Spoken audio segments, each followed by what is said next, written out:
המדדים המובילים רושמים השבוע ירידות S&P למעלה מ1.5%, נסדק למעלה מ3%. מצד שני אנחנו רואים איזה מפגן עוצמה של הקונים בסוף שבוע, השוק פשוט מתהפך. בואו נראה מה עושים עם כל המידע הזה בשבוע הקרוב. פתיח קצר ומתחילים.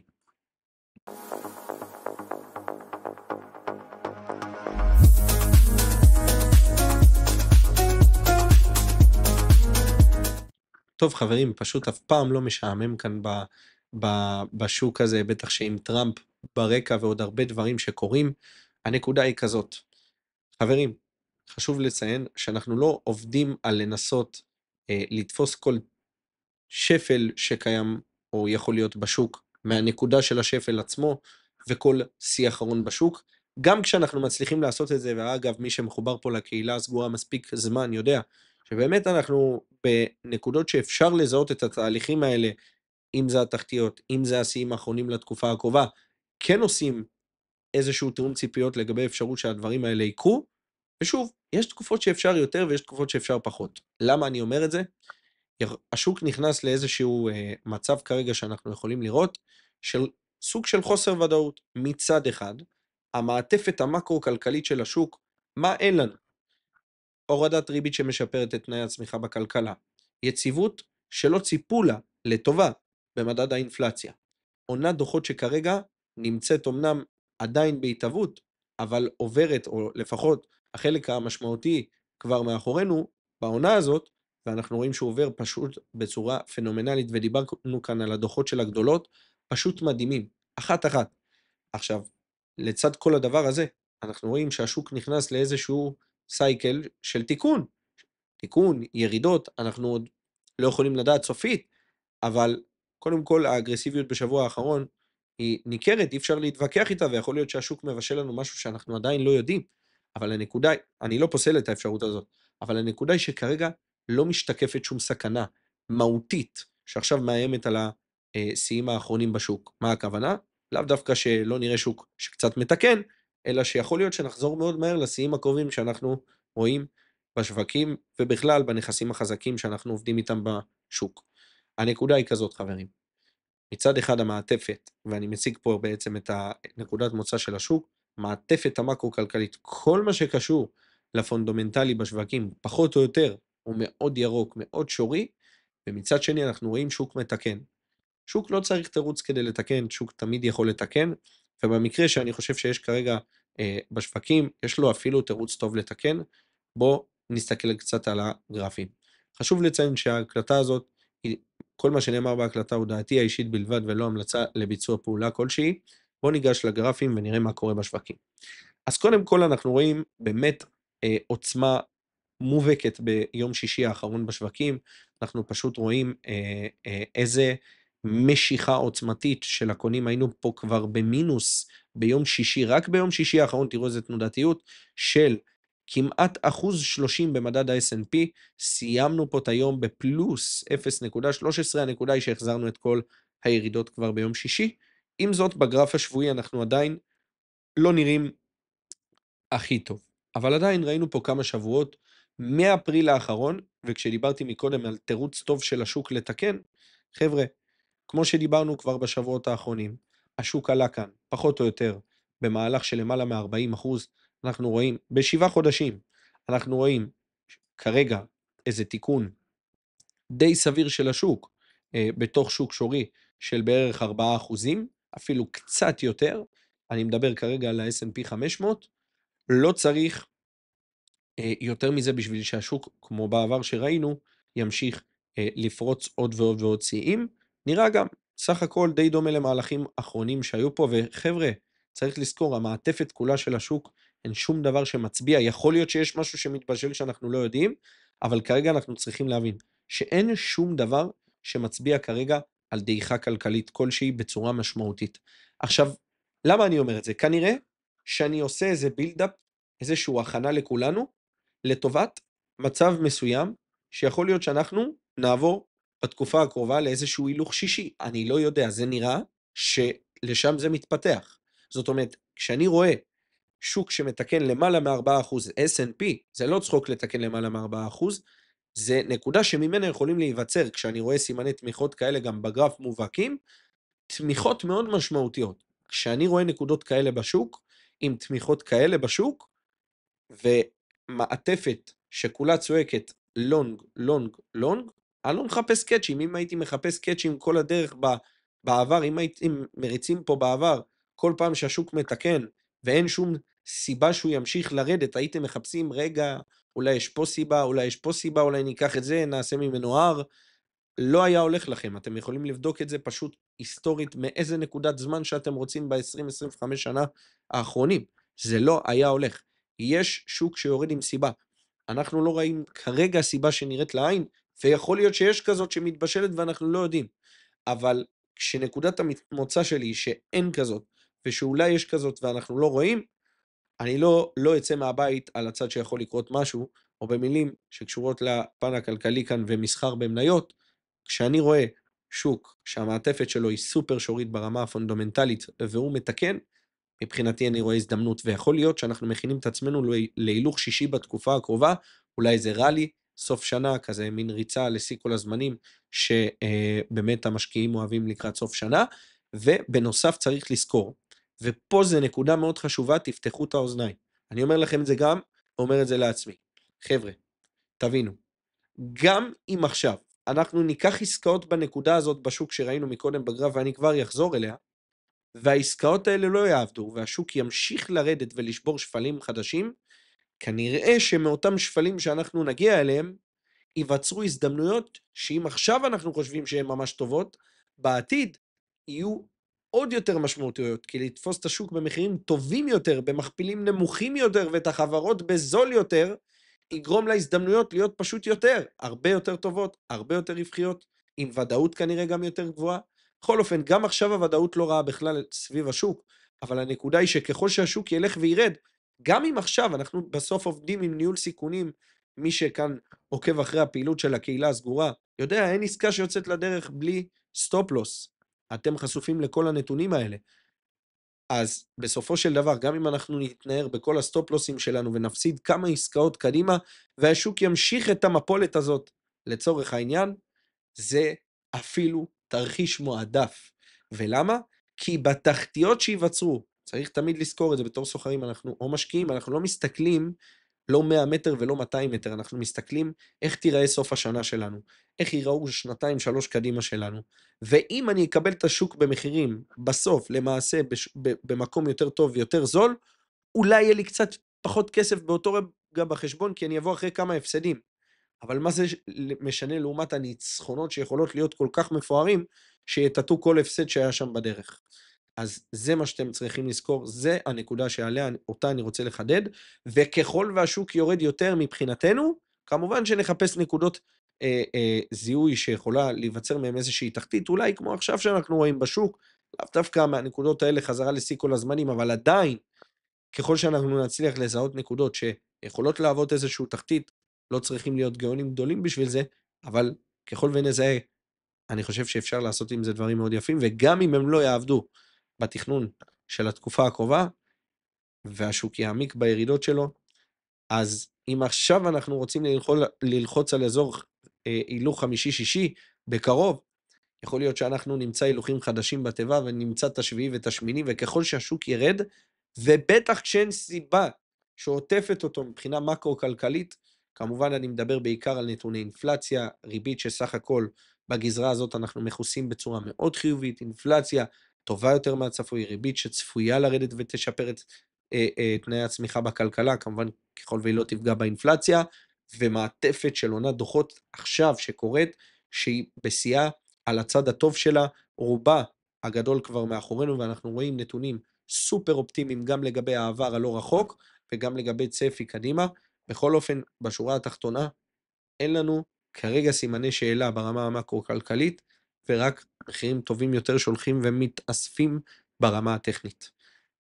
זה בדיוק הזמן שלנו לבוא לידי ביטוי, יכול להיות שהתקופה הזאת הולכת לייצר באמת איזושהי תקופה יוצאת דופן על ציר הזמן, בין אם זה על ציר של שנת מסחר, זמן של שנת מסחר, או בין אם זה באופן כללי, בסוף שהשוק יורד ומתקן, הוא יוצר הזדמנויות מדהימות עבור סוחרים ועבור משקיעים.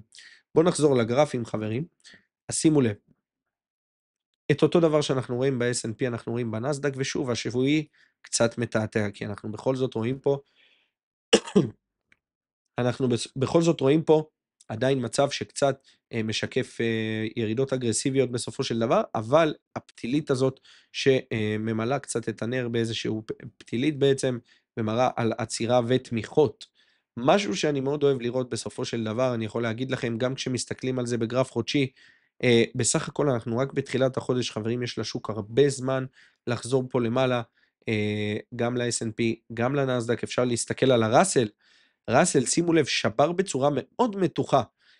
תראו איזה אזורים קריטיים הראסל שבר, זה הרבה יותר קריטי ממה שהשוק עשה.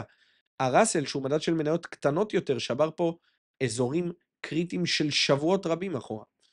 ופשוט ישר באו קונים, אנחנו רואים את האגרסיביות באה לידי ביטוי יום שישי האחרון, וזה כמובן מצוין, אפשר לראות את זה, איפה עוד ראיתי את זה? ב-ARKK. תראו איזה יופי. זה ניכר ב-ARKK, כי ב-ARKK זה שולב, בנוסף לכל מה שאמרתי, גם בניעור של כל הנמוכים, תחשבו כמה סטופים יוצאים פה, כמה כסף חכם יכול להיכנס באזורים האלה, והגענו לאזור קריטי שבדקנו אותו, אני אסמן לכם, אזור ממש ממש קריטי.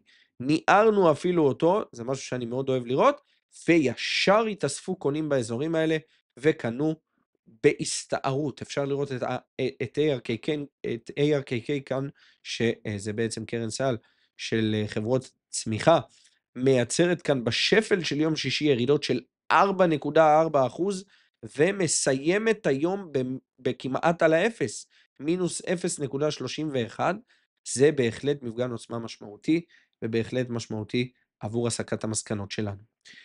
גם ביטקוין, חברים, מה שאני אוהב לראות כרגע בביטקוין, זה שאנחנו מנסים, כמה פעמים, לא פעם אחת, אני אפילו נמצא איתכם עכשיו בנרות של 4 שעות, ואני אבטל את עמודת הווליום בשביל שתראו את זה. תראו כמה מנסים לשבור את ה100,000, וישר באים ומתאספים קונים.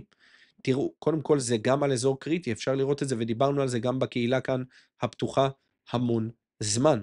אנחנו כבר בקהילה הסגורה מיקדנו על עסקה בביטקוין, אנחנו כבר מצוידים פה בעסקה, גם בהשקעות ארוכות טווח, קצרות טווח, אבל הנקודה היא שביטקוין ממש הגיע פה לאזורי 0.5 תיקון פיבונאצ'י, נתמך, ראינו כמה פעמים מנסה להיעצר על האזור הזה, תראו 3 ימים, 1, 2, 3, באמת 3 ימים שהביטקוין פשוט לא מצליח לשבור את האזור הזה של ה100,000 ולהמשיך בעצם לייצר המשכיות, לא משהו שהפריע לו לפני, ועכשיו אנחנו רואים שזה ממש הפרעה רצינית שהביטקוין לא מצליח, וזה טוב, להמשיך לשבור את הנקודות האלה, יכול מאוד להיות, וגם פה, לכו תדעו, יש לנו כרגע גרף חודשי בביטקוין עדיין מאוד שלילי. אנחנו במינוס 5% בביטקוין. מה צריך להיות פה כדי שימשיכו להסתער אולי קונים על הנכס? קודם כל, אני חושב שהשבירה הזאת עם התמיכות המשולשות האלה, פשוט יוצרת הרבה עיניים סביב הנכס. בנוסף, הייתי מאוד שמח לראות את הביטקוין ממלא עד סוף החודש, יש לו זמן. צריך לעלות עד שיגיע לנקודת האפס באזורי ה6.5%. זה יאמר בעצם שהביטקוין ניסה לרדת ולשבור פה נמוך של, שימו לב, 1, 2, 3, 4, 5, כמעט 5, אני לא מחשיב את החודש הזה, אבל נגיד 4.5 חודשים, כן? ולרדת, שימו לב, באחוזים זה יוצא למעלה, אפילו אזורי 10%, והחזיר את כל הדרך חזרה כלפי מעלה. ועכשיו שוב אני מכניס אתכם לתא הטייס של הכסף החכם. תחשבו על זה, חברים. אתם רואים בתור מנהלי קרנות, מנהלי כספים של לקוחות, באמת במיליארדים, בעשרות מיליארדים, באמת טריליוני דולרים. קחו את זה הכי רחוק שיכול להיות. שאתם רואים אירוע כזה מגיע, והביטקוין ישר מראה לכם שבאים קונים, מה רמת העניין שמצטברת סביב הנכס, כי אני מזכיר לכם, הוא לא קרוב לשיא כל הזמנים. זאת אומרת, גם אם עכשיו השוק יראה את זה ויחזור פה ויסתער על הסחורה, וביטקוין, סליחה, יעלה פה ויחזור לשיא כל הזמנים וגם יפרוץ אותו, יש לו הרבה מה, קודם כל הביטקוין עצר לנוח פה, כבר שימו לב, 1, 2, 3, 4, 5.5 כרגע, חודשים שהביטקוין עוצר לנוח. זה מנוחה יפה מאוד. זה מנוחה שיכולה להוביל אותו בקרוב לשיא כל הזמנים. אולי ביחד עם הראלי של סוף שנה. אז באמת מאוד מעניין, אנחנו כבר מצוידים פה בעסקאות, אני יכול להגיד לכם שגם בקהילה הסגורה יש פה אפשרות שניכנס לעסקה בביטקוין השבוע, בעוד איזושהי דרך, עסקה נפרדת, פשוט כשנוצרות הרבה הזדמנויות באזור מסוים, לפעמים בנכס שהוא מאוד מאוד בפוקוס שלנו, לא מצד הרגש כמובן, מצד טיב הנכס והאזורים הייחודיים שהוא נמצא בהם, כי צריך להבין שהביטקוין כרגע לא נמצא באזורים רגילים, מאוד מעניין מה יכול להתפתח איתו, ולכן ההקצאה שיכולה ללכת בכסף לתוך נכס כזה בתקופה מאוד מאוד מאוד קריטית עבורו, יכולה להיות מאוד משמעותית ביחס להקצאה רגילה של כל הזדמנות מן המניין במהלך שנת מסחר. זו לא אחת כזאת, זו הזדמנות שאם באמת יתפתח ממנה משהו, היינו רוצים שתהיה כמה שיותר מעטפת של עסקאות סביב ביקושים בנכס, במקרה הזה זה ביטקוין. הנקודה היא כזאת חברים, שגם פה, אם הביטקוין לא יחזיק את אזורי ה-100,000 וימשיך לרדת, בסופו של דבר אנחנו נפסיד מזה ברגע הזה, בשלב הזה נקודתית, וזה עדיין בסדר גמור. ולמה? כי צריך לזכור שגם אם עכשיו אני מההזדמנות הזאת יכול להפסיד 1%, 1.5%, 2% ביחס לתיק של ההשקעות שלי, של המסחר שלי, לא משנה עכשיו מה, אפילו 3%. הנקודה היא שה3% האלה הם לא באמת הרבה ביחס לאם נתפוס את הנכס הזה באזורים כמו 93.4, אולי אם יגיע לאזורי ה-70 מינוס, 75, משהו פה בתמיכות האלה, זאת הנקודה. אני לא מסתכל עם הביטקוין ובכל נכס, במיוחד כזה שמעניין אותי לעוד הרבה מאוד שנים, ככל הנראה, על 100 מטר הקרובים, אני מסתכל כמה שיותר רחוק, לא רק כדי לנחם את עצמי, אף על פי שיש בזה אחלה מחשבה מהמקום הזה, אבל הנקודה היא שהניסיון עבר מלמד שנכס איכותי, ככל שאנחנו מוצאים אותו במחירים יותר טובים, עם הזמן יודע לפרוץ עוד ועוד שיאים, וככל שהוא פשוט יורד עם הזמן למפרע, זה מתברר כאחת ההזדמנויות הטובות שהיו ביותר. אנחנו לא רוצים להיות בשלב שאנחנו מבררים את זה בדיעבד, אנחנו רוצים להיות בשלב שהוא לכתחילה. אז בואו נמשיך. איתריום מבחינתי אותו דבר בתמונה הזאת. אגב, איתריום אפילו כבר בא עם קונים לפתיחת השבוע בצורה קצת יותר אולי יותר מובהקת מביטקוין. גם איתריום, שימו לב שאיתריום גם, אם אתם מותחים על כל העלייה הזאת שהייתה פה באיתריום, שימו לב, הוא ממש ממש זרק, תחשבו כמה סטופ-לוסים התנערו פה באזורי ה-0.618, וישר נאסף. מאוד מעניין, כי איתריום בנקודה, שזה גם יכול להיות מסקנה לגבי הביטקוין, אבל איתריום כבר הגיע לנקודה שממנה, אם הוא ימשיך לרדת, משקיעים לא יאהבו את זה, כי אם נקודת המוצא האחרונה שהיא תיקון אחרון על סרגל פיבונאצ'י, שזה הנקודה של ה-0.618, במקרה הזה, שזה גם מספר עגול 4,000, שימו לב, במקרה הזה, סליחה, 3,200, ובמקרה הזה הוא לא יחזיק את האזורים, זה יהיה מאוד שלילי עבור הכסף הגדול, יכול להוביל את האיתריום אולי ממש חזרה הרבה מאוד אחורה, אבל אנחנו לא שם, אנחנו להפך בצד השני של המטבע, אז מאוד מעניין לראות איך זה יתפתח. זהב ממשיך סך הכל להיראות טוב ביחד עם הסילבר, ביחד עם הכסף. אני מזכיר לכם שאנחנו כבר פתוחים בעסקה בכסף, מהאזורים בשבוע שעבר, האלה מוקדו עסקאות בקהילה הסגורה, אז באמת מזמין אתכם להצטרף. יש לנו גם שבוע חינם למצטרפים, תוכלו להחליט אם זה מתאים לכם, ללא התחייבות או משהו כזה. בכל אופן, אנחנו גם נדבר בקהילה הסגורה לגבי ניהול עסקאות ועסקאות שיכולות להיות מעניינות השבוע. אני כבר יכול להגיד לכם, יש עסקאות מאוד מעניינות לשבוע הקרוב, וכמו בכל עונת דוחות שנולדות כוכבות חדשות, שבאמת בעקבות דוחות כספיים, שזה סוג החדשה בדרך כלל מהמוערכים ביותר בקרב משקיעים, נולדו כמה כוכבות בעונת הדוחות האחרונה, אז מאוד מעניין לראות מי הכוכבות האלה. ניפגש בקהילה הסגורה. תודה רבה לכולם, שיהיה לכם שבוע טוב ומוצלח, ניפגש כאן בהמשך השבוע. יאללה ביי.